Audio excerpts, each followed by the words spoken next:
Oh, thank you, Kira. Thank you, Thank Bill. you, my pleasure. Welcome, first of all. 20th century has been, without doubts, I think, the century of video and the image, the moving image in particular. As video artist, would you like to describe or define somehow your contribution to this huge world, or to help us to understand your approach to the chosen medium? Right. What happened to me, was the fact that I arrived in university just at the time that video was becoming of age. So I feel in my life now, I have actually started in video and continued in video, looking at each new machine, each new thing that's available until this moment. So it was a very wonderful thing to be at the beginning of a new technology. And this technology, of course, was also in science and in other areas, in various ways out in the world. But the thing that we were interested on our side as artists is the fact that we had a new medium, and it wasn't film. We didn't really care about film. We had this video machine, which at the time when I was starting out, the actual box of the machine was this big, And that's just to record with. and that's just to record it, and you put it on your shoulder like this. It was very heavy. I can give you the number in kilos, but it was very, very heavy. And then it had a separate camera that weighed 10 pounds. And you had to put that on your back, and you had to walk around with this thing. It was unbelievable. And it was always breaking. And you had to take the tape, and you had to thread it like a motion picture. You had to put it through things like this. You had to make sure it was going, and then you pushed a button and you prayed that there would be some signal. You know what I mean? So it was very, very primitive, but the group, the young people in that time recognized that this was, we all felt it. We all felt it. We felt that this is the future. And the future is also quickly changing, we may say, Sure. Because we are assisting, due to this technological changing, to a pervasive use of video, even in social media. And Yes, right, of course. it is a quicker, democratic way to express themselves, no? Which are the consequences involved in these changes, from your point of view? Right now we are in the peak of video as an art form from all over the world. I mean, it's clear, and this is, I never imagined as a young artist that it would be this day would come. I would never have imagined. But I think what's happening right now is a massive connection with this medium and how it's proliferated all over the world and how it's intersected. It's affected music, it's affecting everything that moves, basically. So we're now in the age of the movie industry. And so it's really changing our entire culture, And I just don't understand, I don't really understand how there's something about this moment that I think we're missing. And that is, we're missing the human place. We're missing the heart. We're doing all this great technology. We have all these amazing machines and stuff, but in reality, what we're really missing is this deep human connection. I mean, social media is of course wonderful, but I'm talking about something that really touches the heart. I think to touch the heart is the most important, precious thing that human beings do. And what do we want to celebrate with the art? Life itself, human emotions, in your opinion? Yes, I think those things are very, very important right now. I think people are distracted today. they're living in what I call the age of distraction. This one tells you the difference between right and wrong. You know, are you a good person or a bad person? So that's something that we have to be careful about this time now, because there's so much media now.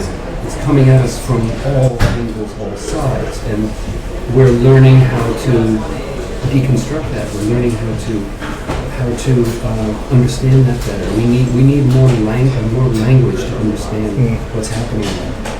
You know, we're in a transitional period.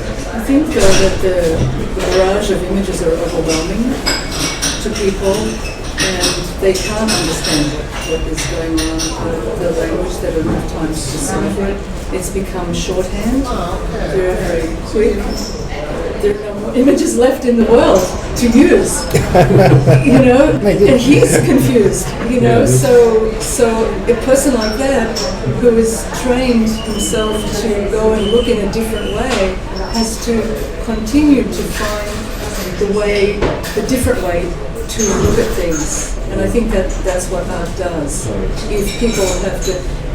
If we have a piece like here in the museum, it's part of the route where you take to see this beautiful exhibition that's been organized, which is a fantastic exhibition of the Penguin collection, and all of a sudden you put in a video piece. And we think it's a great thing to do it that way, because we are giving you the opportunity to take 10 minutes of your time for yourself. Otherwise you just look, and it's all coming at you, but finally you can stop, if you want to, of course, and we give you the gift of time. And then you can look at something a little bit more carefully, and you're curious because you want to see what's going on, what's happening, because it's a moving image. It's kind of like a narrative. And there are a lot of promising seeds in contemporary art, but it's a difficult question to understand. What do you imagine could be the future of art? More immersive, more democratic, more participated? I mean, the artists respond to what's going on in society. We just saw a museum full of stuff like that. Very, very strong show, and you can see the influence of World War II on artists. You can see the influence of what was happening here in Italy. You can see, because there's a lot of Italian artists. It's so fantastic to see these works like that.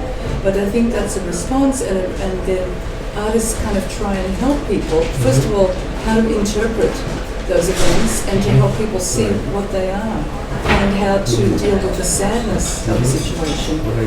Yeah, during 9/11, you know, in the US, when it happened, when New York was all in mourning, I mean, what did they do? Concerts were sold out. They went to museums. They were looking for a way to experience their grief through art, through some direction. Somebody has to show them the way. Or you go into a church, you see an icon.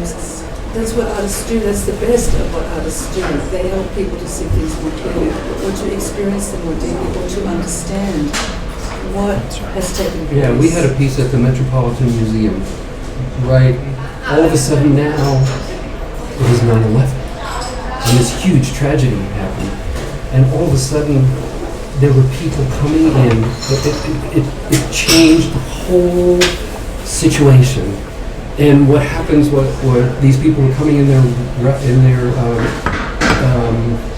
break time in the afternoon, and they were walking into our piece, and it was a slow motion piece, and they were walking in and sitting down like they were at church, and they were crying. They were crying. Yeah. And you know, as a young artist, I would have said, "Oh, you know, I didn't really cry that." And now we understand why, you know. So that I think that connection is so vital to bring the human, you know, condition. We just had a guy in LAX in Los Angeles, you know, came in with a gun and started shooting people. And what's going on in this world? So this is what artists can do. We can help people to understand what happened, how did this happen? What is the roots of this problem? Not everybody's always thinking about here. No, no, deeper no. You got to go touch. deep, deep, deep. I mean, and we must go right at it with strength and power and to understand it. That's key. You can't run away. Unfortunately, the art market doesn't always support that work too. Yeah. It looks at for fashion and it looks for fad. That's true. You know, we're very concerned about that too. And the auction houses are disgusting. You know, it's just it's turning into some kind of investment situation where I mean art was always kind of like that. Oh, it was always that. And it was always fashionable and it was always but now it's it like seems like everything is extreme, you know. When you can sell a piece for over $100 million, it's completely crazy. It is. Yeah. Thank you, Kira. Yeah. Thank you very much, Sure. Bill. Yeah, Thank you. pleasure. Oh no, it's so nice to speak to you.